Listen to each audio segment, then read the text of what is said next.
pricing on that. We base our prices on taking care of the people in the local community, which it's interesting, but we've stayed very busy with it.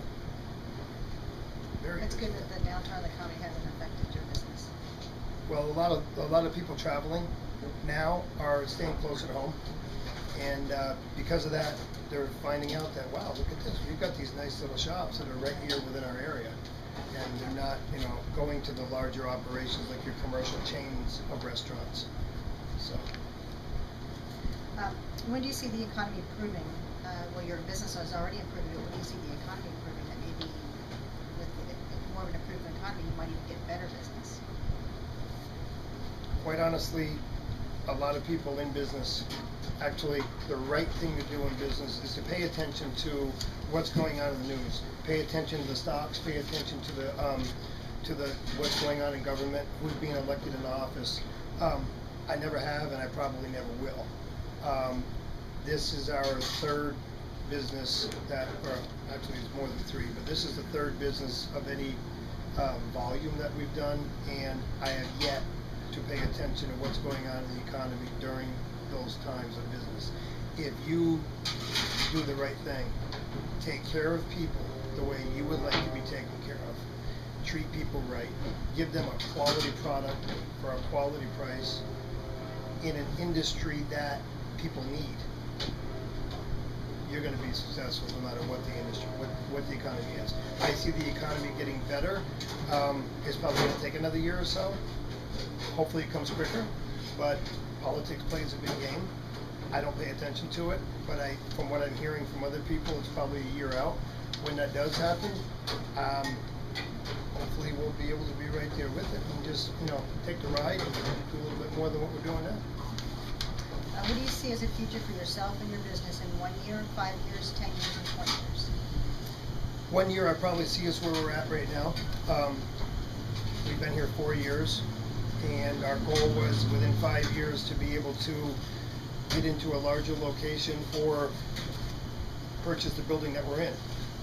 We reached that goal early.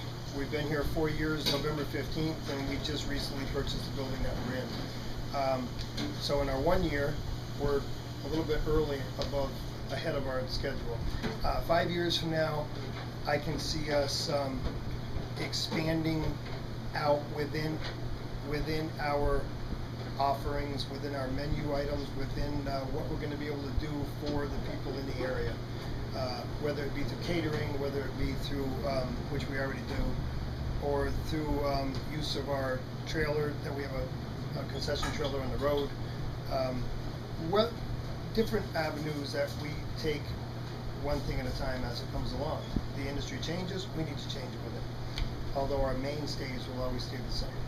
10 years from now, personally, I'm ready to roll now with more locations. My partner is a little smarter than I am in that area and says, slow down, good things come to those who wait. And 90% of the time she's right. And then in 20 years, I can see many locations and just having it, having an operation that is something to be very, very proud of, and other people can operate very easily because we've done it right and ran it correctly from day one. And this is a joint business with you and your wife. My wife and I, yes. Yeah. That's the part that I refer to when I say the smarter half. How do you go about marketing your business? Everything here is pretty much word of mouth. Like I said in the beginning, if you have confidence in yourself and you're doing what you feel as though is the right thing, it's pretty much going to take care of itself. You maintain consistent quality and people know that you're there for them to do the right thing for them, they're going to talk. And you cannot get any better advertising than that. Any type of marketing, any type of advertising. That's pretty much what we've done until as recently. I'm not computer savvy, so we've gotten into the Facebook and the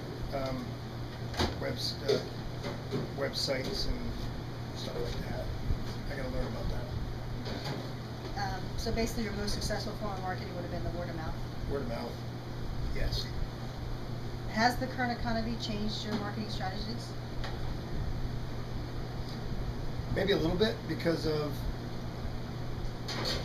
more people are looking for more quantity at a better price in order so that they can get more for the buck. Because of that, we've done some other specials that include a full like a meat 3, as people call it. We've done some other specials that include the beverage and a vegetable and a side item as well as the open face sandwich or whatever have you. Yeah, that's the only way to change it. What has been your most satisfying moment in business?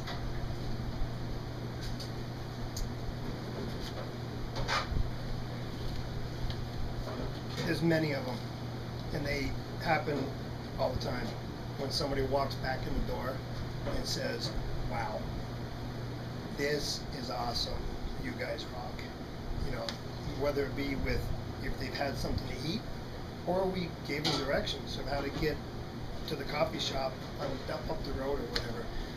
It's the feedback from the people. That's the best. How do you define success? Feedback from the people when you've achieved your goal of wanting to do the right thing and it's acknowledged.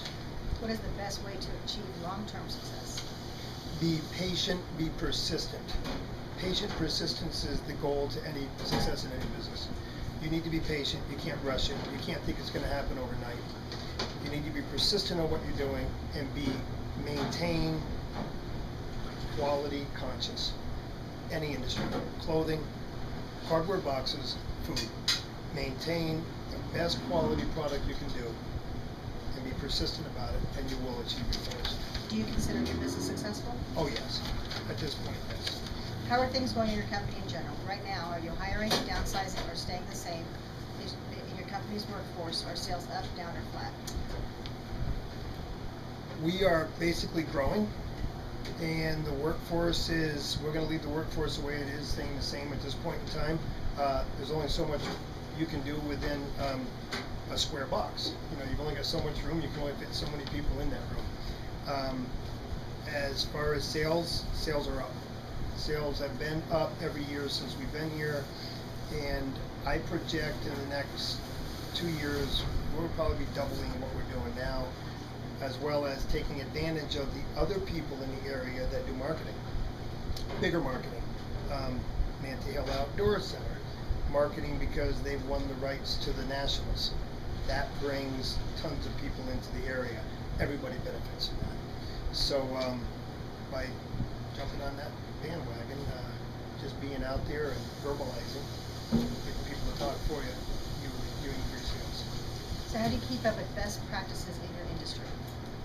You've got to stay on top of the trends of what's going on. Go out to your competition. I don't look at it as people as competition. I look at them as a welcoming. People opened up a restaurant right on our back door, and everybody was coming in. Oh, aren't you worried? No, I welcome them, open arms. It brings more people into the area that are going to say, "Wow, look at this new place." And you know what? I never noticed that place right there in the corner before. But you need to be aware of what's going on. Go out, check things out, see what's happening. Keep your eyes open and be open-minded. What 3 pieces of advice would you give to college students who want to become entrepreneurs? Know your industry. Whatever you think you're going to get into, know it, inside and out. Do your homework.